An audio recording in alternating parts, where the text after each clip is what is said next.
Guys, welcome to some videos on fighting sin. And what we want to do in these videos is we want to diagnose the lies that promote sin in our lives. It's really important to know that sin, it feeds off lies. And what happens if you believe certain lies is it affects your mindset.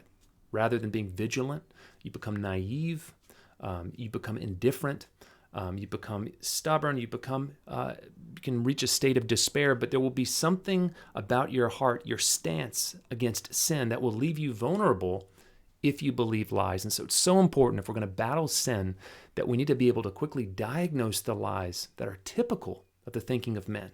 And the quicker we can see these lies entering our mind, the more protected we will be from sin and from temptation. And so here's the first lie that I want you to think about.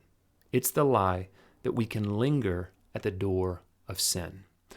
This lie comes straight, if you go to Proverbs 5, you'll see a passage that describes the temptation of the forbidden woman.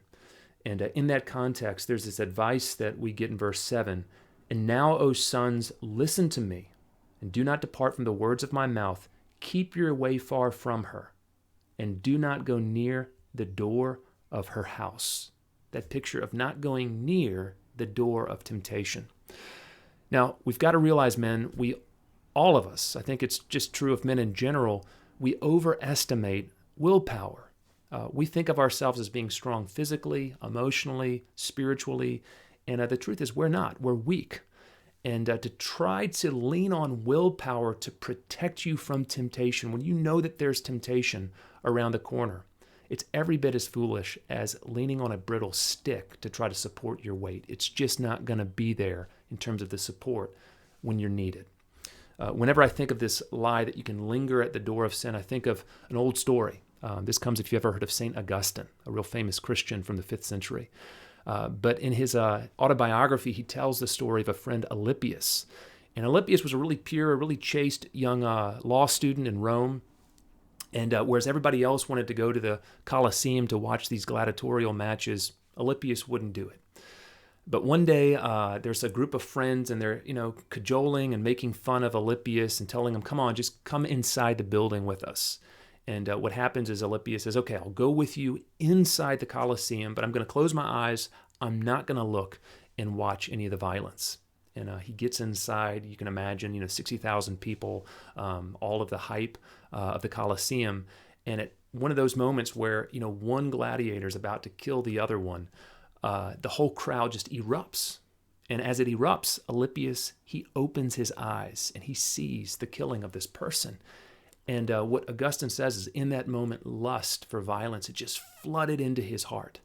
And the sad way the story ends is that Alypius, he walked out cheering and excited about the gladiatorial games that day. And from then on, rather than being the one who stood apart and resisted, he was the guy recruiting other people to come and watch the gladiator matches with him. And if you ask the question, where did Alypius go wrong? Did he go wrong the moment that he opened his eyes? Of course not. The game was rigged at that point. There was really no chance that he was going to be able to keep his eyes closed the whole duration of those gladiator matches. Where he went wrong was to position himself in the place of temptation. He should have never gone in the Colosseum. He should have known better than to surround himself with people and put himself in a place where he would be so vulnerable. And so, guys, what I want you to walk away with is just an important principle in terms of fighting sin. And that is wherever possible, flee temptation. It's always easier to avoid temptation than to resist temptation. And so do not believe the lie that you can just kind of hang out at the door of the forbidden woman, as Proverbs says, without eventually going inside the house. We're not strong enough for that. We've got to recognize how weak we are. Yes, Christ is strong, and we have his strength supporting us. However, he has told us to avoid temptation when we're able to.